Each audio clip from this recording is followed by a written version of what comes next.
Okay, gang, this is Janine, and I'm just going to go over kind of how you might do, and I say might, you guys get to decide what you want to talk to your patients about. But I'm going to go over some of the key elements of a consult for you. Okay, so we're going to begin. Hi, Kim. Hi. How are you today? Good, how are you? Very good. My name is Janine Harrison. I'm a nurse practitioner, and I'm going to take care of you today. Amazing. Great. So I'm going to ask you some very key questions. Are you okay with me asking you questions? Excellent. So first thing, how old are you? I'm 23. Okay. And how do you identify? She, her. Wonderful. Okay. And so I'm going to ask you some questions about your medical history. So do you have any medical history that you need to let me know about? I'm allergic to penicillin. Oh, great. Yes. Excellent. But no underlying No medical underlying conditions? medical. Okay. And do you have any neuromuscular conditions? Have you ever been told that you have anything that is a neuromuscular condition? No. Okay. And you said that penicillin is your allergy? Yes, allergy. Excellent. And are you on any medications currently? No. Oh, excellent. That makes my job easier. Mm-hmm. Okay, so I'm going to ask you to take a look in this mirror and tell me why you've come today. So I don't like the lines here and here. Okay, on my great. forehead. Yeah. Excellent. Okay, Or when I make faces and stuff. fantastic. Yeah. So when you do my consult, I want you to know that I talk about two things in this consult. I'm going to talk a little bit about skin quality, and I'm going to talk about muscle movement, because that's pertinent to what we're talking about on the upper face. So when I watch how your face moves, and as you've been talking to me, I've been watching that, and I'm looking at the quality of the skin and how it bounces and how it moves with your expressions. So that's really important to me. That I think skincare is a very personal thing, but if you ever want to have a skincare consult, you can absolutely do that for you, because it comes in conjunction with the way that the muscle underneath moves and creates any lines or anything like that. So that's what I'm really watching for. So skin quality, definitely, you have great skin quality, and I really like the way the skin moves when you're making your expressions. And although, as you said, you don't like the lines that are coming in, some of those things are just from repeated movement of the muscle. Okay, and so now I'm going to move on and I'm going to talk about what's making the lines there so that you can have a good understanding. I'm going to ask you to do some faces for me. Can you do me a face and can you make a furrowed brow like you're really mad at me? And what I'm looking at there, I'm going to show you, what I'm looking at is the way that the muscle moves and pulls the skin. So I can see how when you talked about it, right here and here, you were talking about those lines. And I can see how over time, they're going to be pinching and pinching. And so that's what I'm looking at is, and yes, you have a well-developed muscle there. And now I want you to raise your eyebrows up in the mirror. Yeah, and so I can see here as well. The fibers are lifting and lifting. That's what raises your eyebrows there. And I'm looking at the lines that are created. And when I'm watching for that, I can see what you're talking about when you're expressing this discontent with those lines. Yeah. So when I'm looking at that, I'm watching how it moves. And one of the things to have you understand is that there's muscles up at the top on your scalp that are pulling down, and then your eyebrows, that muscle that's just above your eyebrows, is pulling up, and it's making like a little accordion, and that's why you can see those stagnant lines that are sitting there, and that's just from that repeated pinching of the skin. So some of it is making sure that you have a really good skin regime so that the skin is bouncy, and some of it is so that you're watching that muscle movement, and we make sure that those muscles are not hyperactive, because the more you move those muscles, the more it's going to pinch the skin, and it's going to create those lines over time. Right? Okay. So now I'll talk about the ways that we can manage that. And number one, we did talk about some of their skincare products that you can use, and then I'm very comfortable talking to you about, say, something like microneedling if you were thinking about building collagen in the skin so it's more bouncy.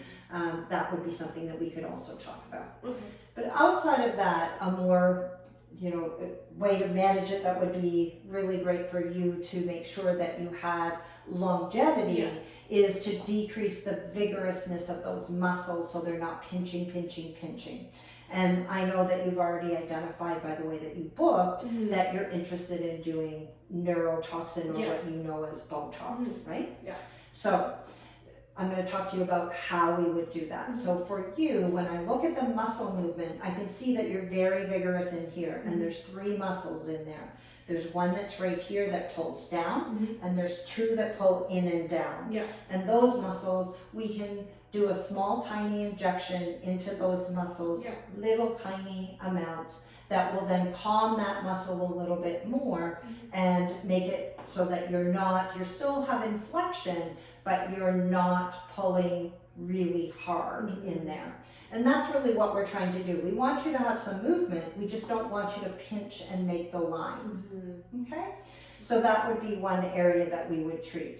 Now in a separate area, you have a muscle up here that is moving, and as I explained to you like this. So what we want you to do is be able to lift your eyebrows, but we don't want you to make the lines. Yeah. So we focus on the upper part to take away the part that's pulling down on the accordion. And then you can keep moving the brow movement, and that part of that muscle will continue to move, but it's not making the pinching of the lines. So now I'm going to talk to you a little bit about how we would do that. So just for your knowledge, if you're comfortable with going further with the consult, you can talk about amounts with the patient.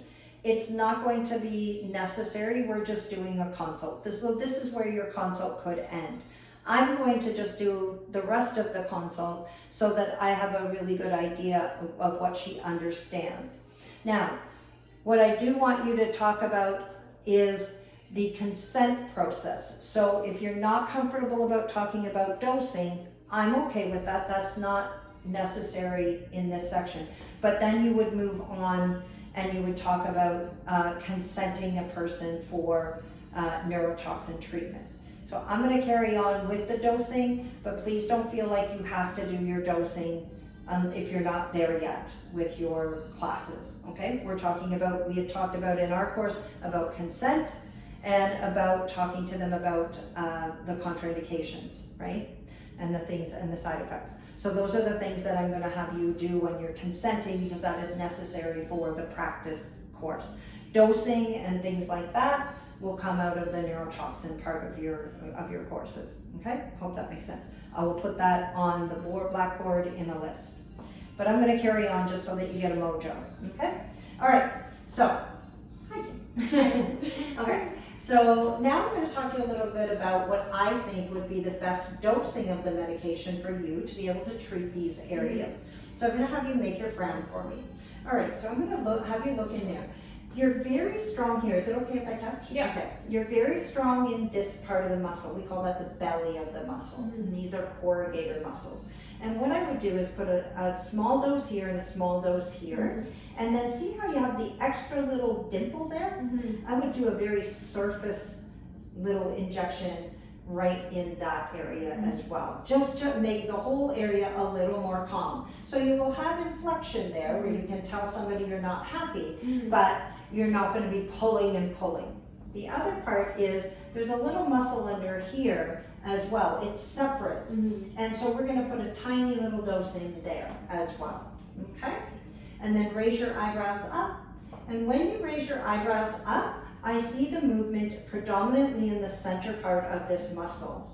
And so I would space this out so you get a lift without compromising your eyebrow movement. So now I want you to raise your eyebrows. See? Like that. Yeah. Okay?